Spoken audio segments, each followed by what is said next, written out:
इसको नाम है बरिस्टो, ठीक है। ये डाल के फिर हम इसके इसको हेल्प सामने चारों ओर घुमा के इसको फ्री करेंगे। फ्री उसके करके बाद ये आता है। निकाल लेंगे। इसको नाम है बोन हुक, रास बोलते हैं, ठीक है। तो ये मॉडुलर बाइपोलर का स्मॉल 3 साइड आता है, ठीक है। Small, medium, large. ओस्टियोटोम है।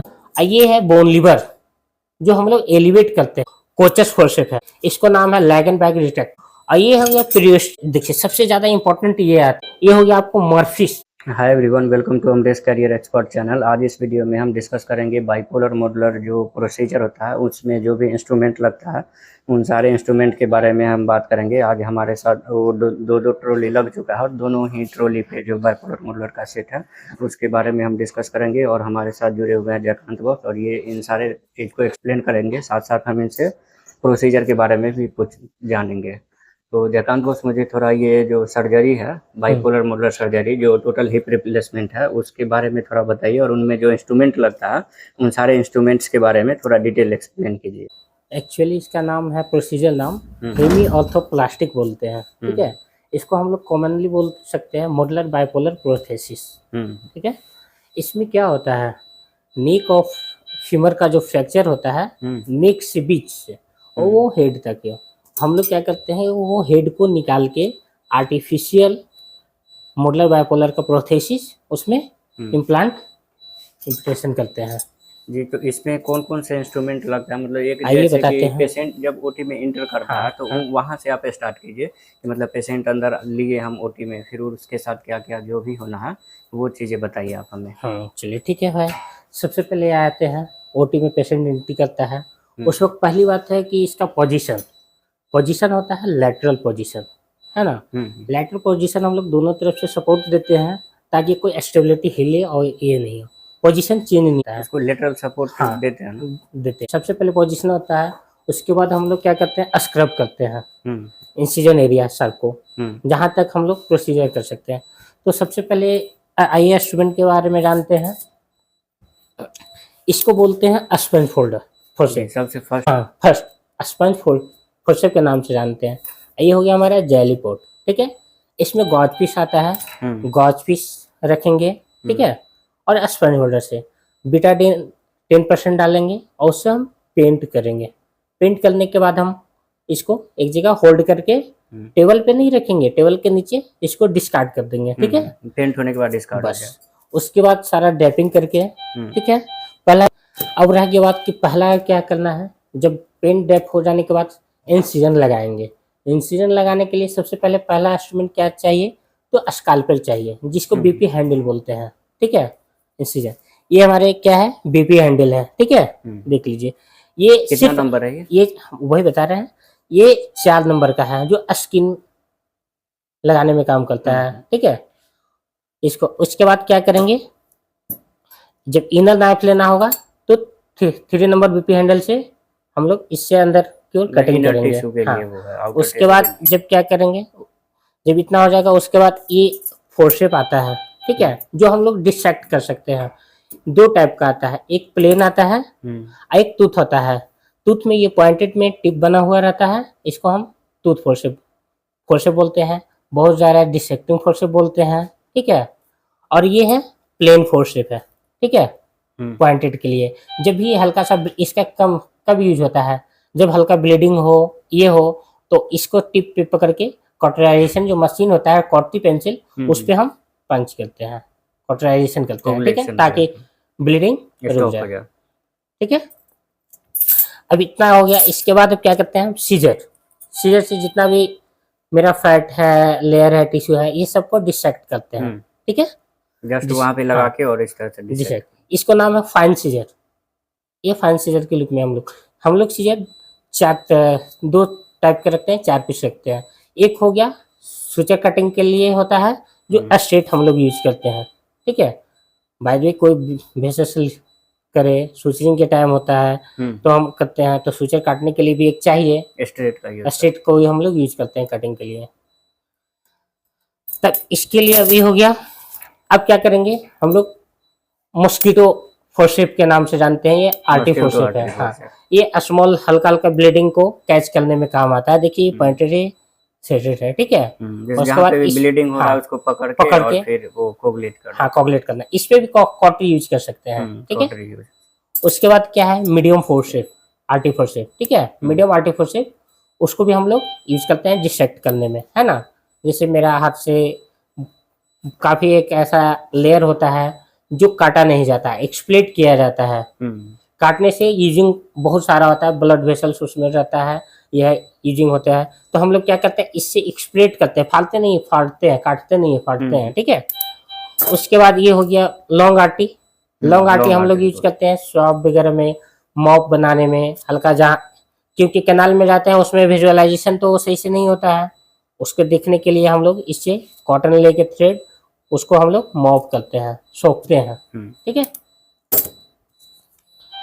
और सॉरी, ये तो टॉवल क्लिप है, जब ड्रैपिंग करते हैं उस टाइम हम लोग होल्ड करने के लिए इसको रखे थे। ये कोचस फोर्सेप है, कोचस फोर्सेप।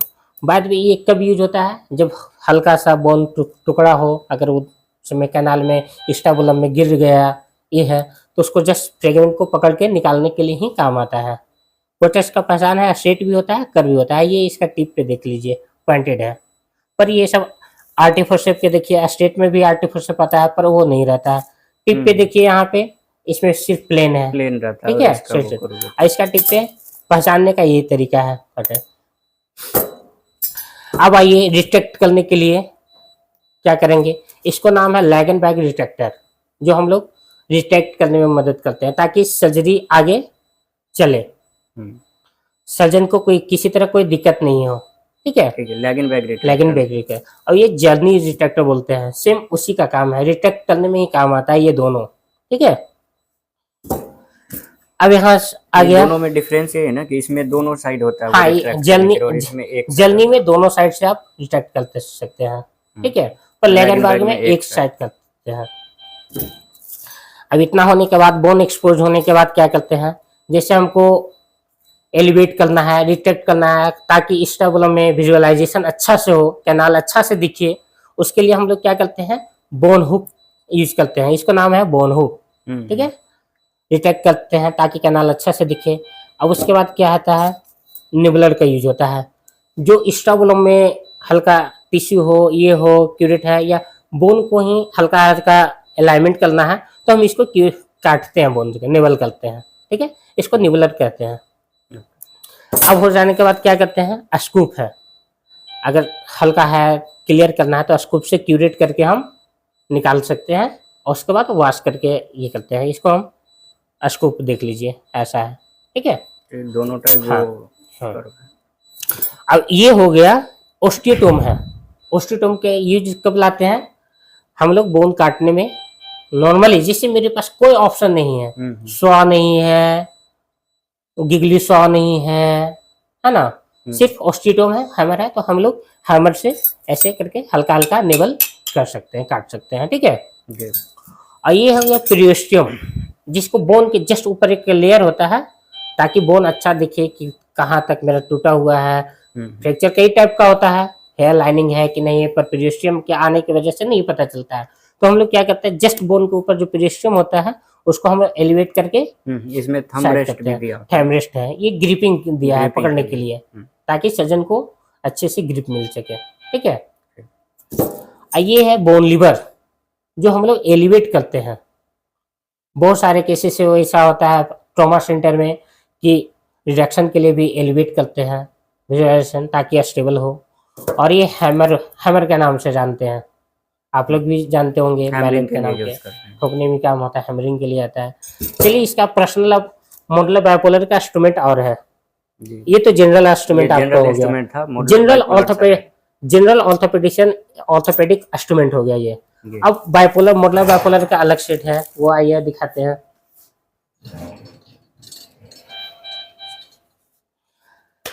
अब आइए यहाँ पे, सबसे पहले क्या करते हैं, जब वहां तक प्रोसीजर है तो सबसे पहले हम लोग हेड निकालते हैं, फीमर का, हाँ फीमर का हेड निकालेंगे, है ना।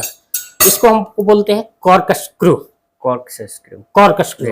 जो हेड के बीच में हम प्रेस करेंगे, हल्का हैम करेंगे, ताकि हमको इसको निकालने की वजह से बेनिफिट मिले, ठीक है। मतलब और उसमें कस के हाँ, और हाँ बाहर घुमाने ले में लेते बाहर निकालेंगे। अगर उससे भी नहीं मिलता है तो एक नाम से जानते हैं, बरिस्टो। बरिस्टो, हैं। जी। इसको नाम है बरिस्टो। ये क्या करते हैं, जब ये कॉर्क का स्क्रू डालने के बाद हेड के, जैसे ये बाय द वे ये हेड है, इसको बीच में हम प्रेस करेंगे और इसको क्या करेंगे, हेड करके, जब ये मूवमेंट नहीं हो रहा है तो हम ये डाल के फिर हम इसके इसको हेल्प सामने चारों ओर घुमा के इसको फ्री करेंगे। फ्री उसके करके बाद ये आता निकाल लेंगे। इसको नाम है बरिस्टो, ठीक है। है। ओके। जब हेड निकालने के बाद क्या करते हैं, ये मेजिंग है, देखते हैं मेजरिंग जो, गेज। हाँ हेड को नापने वाला है, ठीक है। इससे हम लोग पता करते हैं कि साइज क्या ये अंदर इस तो शबनम ये में डाल के जाएगा। उसमें मेजर कर सकते हैं क्या? हाँ बिल्कुल कर सकते हैं। डाल। आइए आपको दिखाते हैं। ये आ गया 41।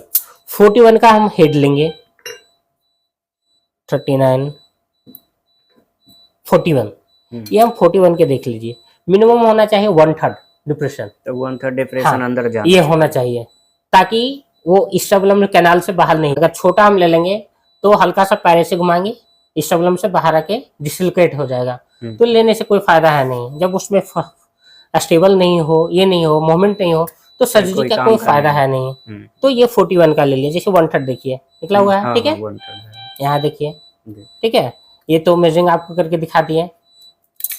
चलिए अब इसके बाद क्या है,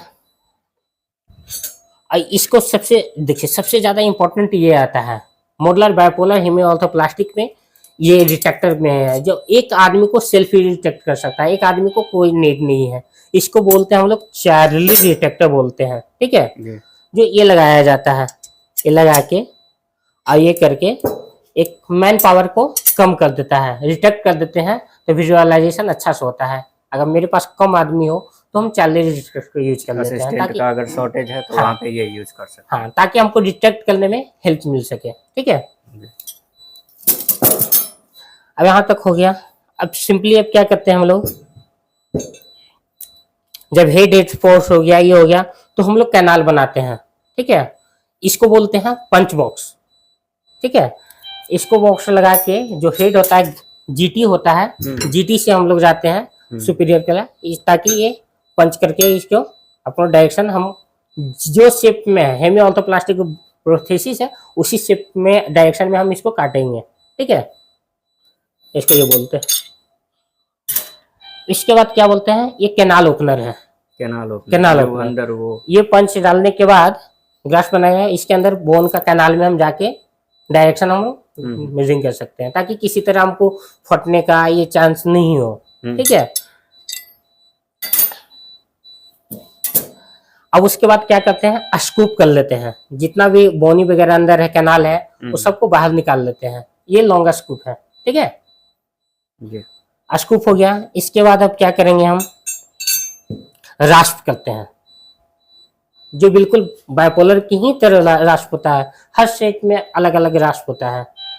तो ये मॉडुलर बाइपोलर का स्मॉल 3 साइज आता है, ठीक है। स्मॉल, मीडियम, लार्ज आता है। ये देखिए वो रास्प बोलते हैं, ठीक है।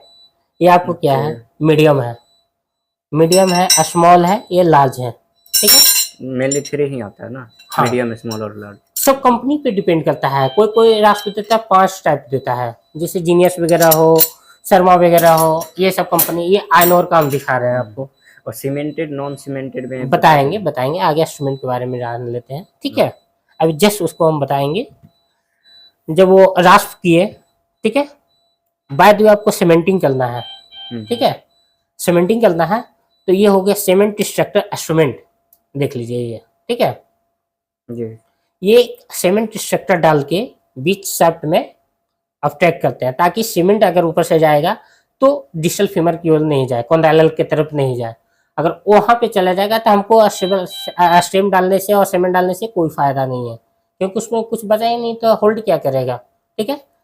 जितना एंगल है उस पर हम लोग करके इसको करते हैं। जैसे हम लोग डेप्थ मेजरिंग करते हैं, ठीक है। जिसका इसका लेंथ है ये कितना, 130, तो 130 लेंथ है, तो हम सीमेंट 140 पे डालेंगे, ताकि नीचे स्टेबल करे, कुछ सीमेंट बचे, ताकि ये होल्ड अच्छी से हो सके, ठीक है। इसके लिए हम ये डालते हैं, ठीक है।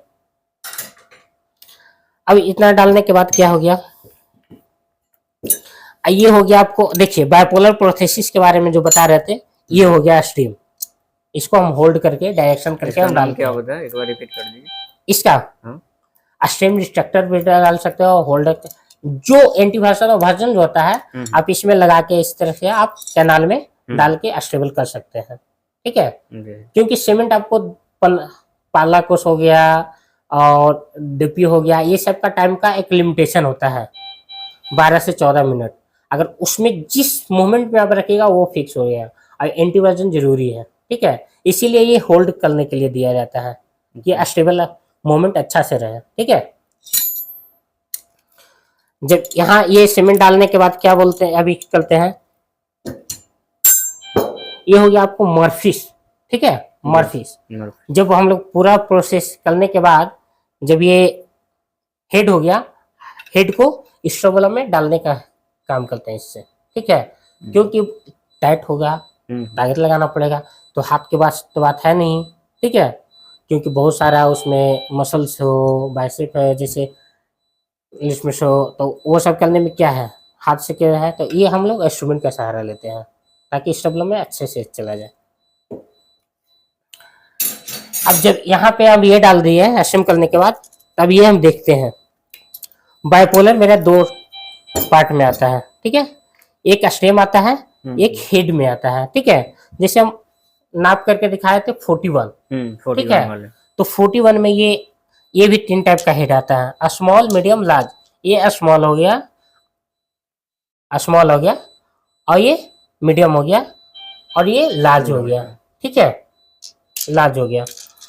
अभी ये इसलिए दिया जाता है कि शॉर्टनिंग होता है, जैसे ज्यादा कट जाने के बाद पैर देखे होंगे कई आप लोग भी कि पैर छोटा बड़ा हो जाता है, तो वो लेंथनिंग हम इसको इक्वल करने के लिए ये यूज करते हैं, एडजस्ट करते हैं, अलाइनमेंट दोनों अलाइनमेंट करते हैं, ताकि आदमी अच्छे से चल सके, ठीक है।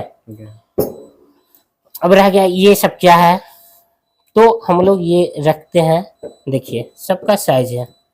अब हम लोग के तो पता नहीं है कौन आदमी कितना साइज लगेगा क्या नहीं है, हम लोग तो बैकअप में रखते हैं, इस पे ट्रायल करते हैं कि कितना नंबर का उसमें फिट आ रहा है स्टेबलम में। जितना नंबर का फिट आता है उतना नंबर को हम लोग यूज करते हैं, ठीक है। ये हो गया स्टेम। स्टेम का भी यही बात है, स्मॉल मीडियम लार्ज। ये देखिए स्मॉल हो गया, मीडियम हो गया, लार्ज हो गया। वो कैनाल के ऊपर डिपेंड करता है कि कौन सा लगाना है कौन सा नहीं लगाना है, ठीक है। ये लगाने के बाद ये दो, ये है ट्रायल है, तो ट्रायल आपको ये भी हेड अलग है, ये कफ भी अलग है, स्टेम भी अलग है, पर एक्चुअली वो पैकिंग आता है जो 2 पार्ट में बटा हुआ रहता है। इसमें कफ और हेड एक साथ आता है और स्टेम अलग आता है, ठीक है। तो इसके बाद क्या करेंगे, पैकिंग करने के बाद तो हम लोग क्या करते हैं, फिर इसको हमें स्टेम लाते हैं। स्टेम फिक्स करने के बाद 15 मिनट के बाद हम क्या करते हैं, हेड लगाना पड़ता है। तो हेड लगा के हम लोग हल्का सा हैम कर देते हैं ताकि इसमें अच्छे से एडजस्ट हो सके, बाद में निकले नहीं, ठीक है, इसीलिए। तो निकालने के बाद अब कहाँ मर्फी से भी बताया, ये हो गया पंच, ठीक है। जो हेड पे हम लोग नया है, कोई स्क्रेच वगैरह नहीं आता है, तो इस पे गॉड पीस वगैरह मॉप वगैरह रख के इसको हैम कर दिया जाता है, ठीक है, ताकि ये हेड अच्छे से बढ़ सके। अब इसका बाद क्या यूज होता है, मर्फिस यूज होता है, जो अभी कुछ देर पहले हम बताए कि इसको हेड में स्टेबलम में डालने में काम आता है, ठीक है। इससे हम डाल सीमेंट बनाने के लिए हम लोग ये यूज करते हैं, जेली पॉट और ये चम्मच, ठीक है। चलिए मॉडलर बाइपोलर में इतना ही इंस्ट्रूमेंट आता है कि इम्प्लांटेशन डालते हैं। ये 2 पार्ट में आता है, ये 2 पार्ट में आता है। ये तो आपका हेड हो गया और ये हो गया कफ और हेड, जो आपको अलग में अलग अलग करके दिखाए थे, स्मॉल मीडियम लार्ज। तो ये दोनों देखिए कफ और हेड दोनों एक साथ है, और ये दोनों इस पे करके उसके बाद हैमर से ही मारते हैं, ठीक है, ताकि ये बैठ जाए, ताकि निकले नहीं, आदमी किसी तरह दिक्कत नहीं हो, ठीक है। बस यही चीज़ दिखाना था। Thank you. Okay, thank you.